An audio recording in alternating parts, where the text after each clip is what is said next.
मित्रांनो, जय शिवराय, जय भीम.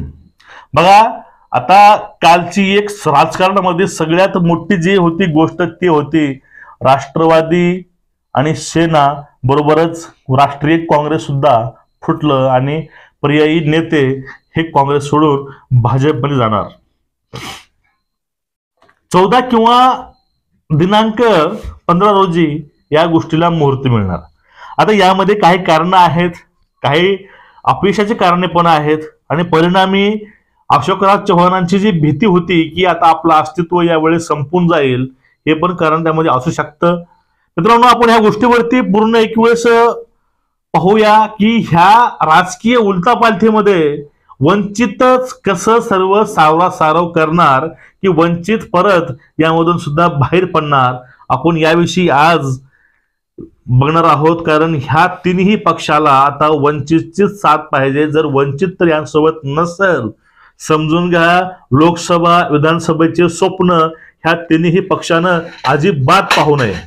आणि यामध्ये वंचित बहुजन आघाडी म्हणजे सन्माननीय सरदेव बाळासाहेब आंबेडकरांची भूमिका खूप महत्वाची असते. बघा, आता ज्या ज्या वेळेस धर्मावरती संकट येईल त्या वेळेस ईश्वर अवतार घेतो हे आपण आतापर्यंत ऐकलेलं आहे, ते खरी आहे. आता यावेळेस काँग्रेसवरती संकट आलेलं आहे, राष्ट्रवादीवरती संकट आलेलं आहे आणि सेनेवरती संकट आलेलं आहे. ह्या संकटातून तारणहार किंवा संकट मोचक जे आहे एकच व्यक्तिमत्व आहे, ते म्हणजे बाळासाहेब आंबेडकर. कारण बुडती नैया जर तारायची असेल त्याचं पालनहार किंवा ह्यांचं संकट मोचन म्हणून बाळासाहेब आंबेडकरांना विसरता कामा नये.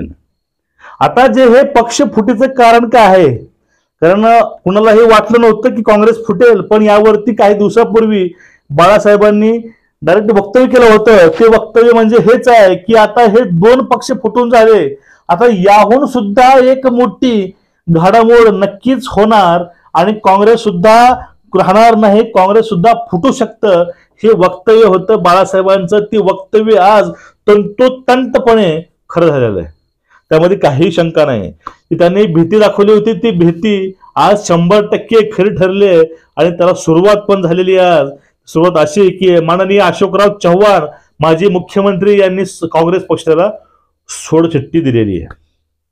आता ह्याची कारण काय आहेत, कारण मुख्य 3 कारण आहेत. त्यामधील पहिलं कारण आहे नाना पटोले आणि अशोकराव चव्हाण यांच्या दोघांमधील वाद.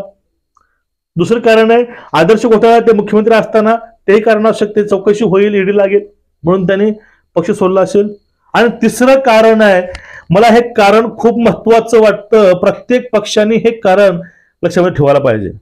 ते कारण काय बघा, एक म्हण आहे मराठीमध्ये, जर नाक दाबलं तर तोंड आपोआप उघडतं आणि तोंड दाबलं की नाक आपोआप उघडतं. कारण ऑक्सिजन ही गरज आहे शरीराचे जिवंत राहण्यासाठी. आता हे राजकारणी लोकांना सुद्धा एक खुर्ची आणि पद ह्यांना गरज आहे आपलं जीवन जगण्यासाठी. ते जगू शकत नाही, सत्तेशिवाय काही लोक जगू शकत नाहीत. हे सगळ्यात मोठं कारण आहे ही मोठी घडामोड व्हायला. त्यामध्ये जनता भिंता या कुठल्याही गोष्टी मॅटर करत नाहीत. कुणाचे इमोशन्स असतील, कुठल्या प्रॉब्लेम्स असतील, ह्या गोष्टी काहीही मॅटर करत नाहीत. जर ह्या गोष्टी मॅटर करत असल्या तर ज्या वेळेस बाळासाहेब आंबेडकरांनी 12चा फॉर्म्युला सांगितला होता त्यावेळेस पहिल्याच वेळेमध्ये काँग्रेसनं हा फॉर्म्युला मान्य केला असता आणि परिणामी ह्या तिघांमध्ये युती होऊन आणि सर्वांची सीट शेअरिंग झाली असती आणि एक नवीन दिशा मिळाली असती ती महाविकास आघाडीला. पण आज महाविकास आघाडीचे 4ही स्तंभ डगमगताना आपण प्रामुख्याने बघत आहोत. ते कारण काय आहेत, हे कारणाचा विचार आघाडीने करायला पाहिजे. कारण आघाडी एकमेव विरोधी पक्ष आहे, विरोधी युती आहे भाजपच्या, पण ती युती सध्या निष्क्रिय किंवा निष्फळ नक्की 2024 मध्ये होईल अशा पण चर्चा सध्या राजकीय वर्तुळामध्ये गाजत आहे. आणि जे महत्वाचा मुद्दा आहे तो मुद्दा म्हणजे काय, आता जर काँग्रेसनं नवीन उमेदवार पण उभा केले, जे जुने पहिल्याचे आमदार होते, खासदार होते, ते जर भाजपमध्ये गेले, जर नवीन तिथे लोक उभा राहतील तर ह्या नवीन लोकांकडून पसंती मिळेल का, हा एक मुद्दा आहे. काँग्रेसकडे पण नवीन लोक नाहीत, शिवसेनेकडे पण नाहीत आणि राष्ट्रवादीकडे पण नाहीत. फक्त आता परिणाम काय आहे, जर नवीन लोक देऊन रिस्क घ्यायची की वंचितला सोबत घेऊन खांद्याला खांदा लावून रिस्क घ्यायची, हे पूर्णपणे ठरवावं लागेल काँग्रेसला. हे पुढची रणनीती काय आहे, पूर्वी नंतर आपल्याला खरंच महाराष्ट्रामध्ये जनता तोंड काढू देईल का, हा सुद्धा प्रश्न भेडसावत असावा आजकाल. बघा आता, कारण बाळासाहेब आंबेडकरांनी 25 मुद्दे मांडले होते, मसुदा आणला होता.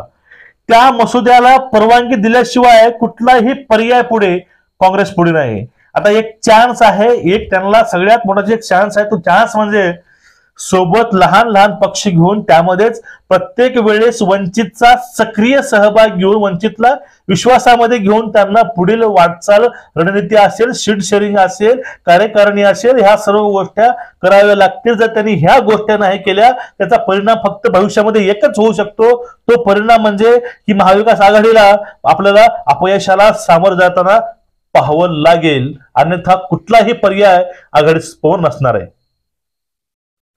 जर यांनी घराणेशाही दाखवली तर तुम्हाला मतदार सुद्धा तुमच्या घराचा रस्ता नक्कीच दाखवतील.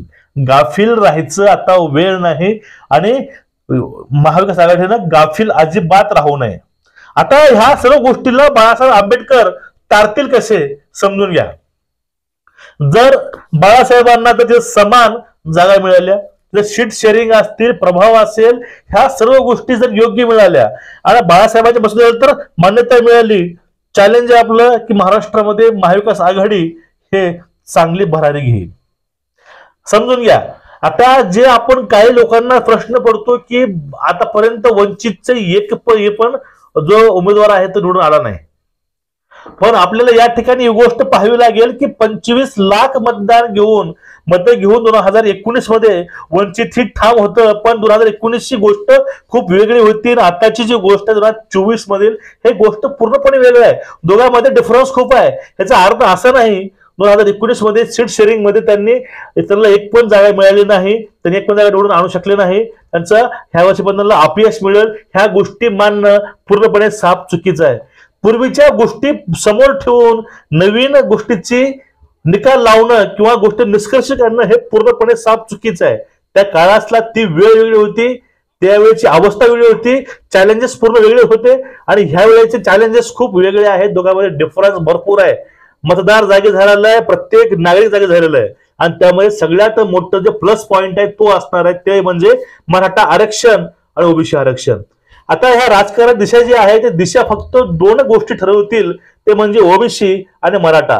पूर्वीच मराठा हा बाळासाहेबांसोबत आहेच, कारण काय 150+ मराठा आमदार असताना आतापर्यंत कुठल्याही आमदारानं ठोसपणे मराठाच्या बाजूनं कधीही उभा न राहणे हे एकमेव कारण त्यांना नडू शकतं आणि त्याचा फायदा नक्कीच आंबेडकरांना भेटू शकतो, म्हणजे वंचितला भेटू शकतो. हा एक पहिला गोष्ट आहे. आणि पुढला जो मुद्दा आहे तो पुढला मुद्दा म्हणजे काय, वंचित सोबत बाळासाहेबांसोबत ओबीसीचे जे नेते आहेत त्यामध्ये शेंडगे असतील, टीपी मुंडे असतील किंवा हरिभाऊ राठोड असतील, हे सर्वांचा सपोर्ट बाळासाहेबाला आहे. वारंवार बाळासाहेबांची विनंती होते की तुम्ही आमच्या पक्षाचं प्रमुख पद तुम्ही स्वीकारा आणि तुम्ही एक संचालक म्हणून, एक पक्षप्रमुख म्हणून तुम्ही ओबीसी पक्ष हा समोर घेऊन चला, तुम्हाला आमचा पूर्णपणे सहकार्य असेल. हे ओबीसीचे पाठराखणपणा, ओबीसी आणि मराठा ह्या दोन गोष्टीमुळेच आता आज घडीला विरोधी पक्षामध्ये म्हणलं तर सगळ्यात बलाढ्य पक्ष हा भविष्यामध्ये वंचित नक्कीच उभारू शकतो आणि वंचित नक्कीच होऊ शकतो. वंचित शिवाय महाविकास आघाडीचं पारडही हलू शकत नाही आणि भोपळा सुद्धा फोडणं हे शक्य नाही आपलं असं म्हणता येईल. कारण कालपर्यंतची गोष्ट वेगळी होती, कारण दोन पक्ष फुटले, दोघांचे नेते बाहेर पडले, पण एक जुना पक्ष काँग्रेस तो अजून पण आभारित आहे आणि ते सावरासावरी करेल अशी आशा होती, पण ती आशा सुद्धा आता निष्फळ ठरली. परिणामे राष्ट्रवादी शिवसेना प्रमाणेच काँग्रेस सुद्धा फुटला आणि अजून हे काहीच नाही, पिक्चर अभी बाकी है असं फडणवीस साहेबांनी म्हटलं. म्हणजे त्यांचे खोचक वाक्य म्हणजे अजून भविष्यामध्ये खूप काही उलथापालथ राजकारणामध्ये नक्कीच होणार. तुम्हाला मित्रांनो याविषयी नेमकं वाटतंय काय? जे काँग्रेस फुटले, शिवसेना गेली आणि राष्ट्रवादी गेली, ह्या तिघाच्या तिगडीमधून ह्या तिघाला सावरायचं काम नक्कीच वंचित करेल का? तुमचं मत काय आहे नक्कीच कमेंट करून सांगा आणि जास्तीत जास्त हा व्हिडिओ शेअर करा, चॅनलला सबस्क्राईब करा आणि बेल आयकॉन दाबून ठेवा, व्हिडिओ शेअर करा. आपण अशाच प्रकारची माहिती नेहमी घेऊन येत असतो.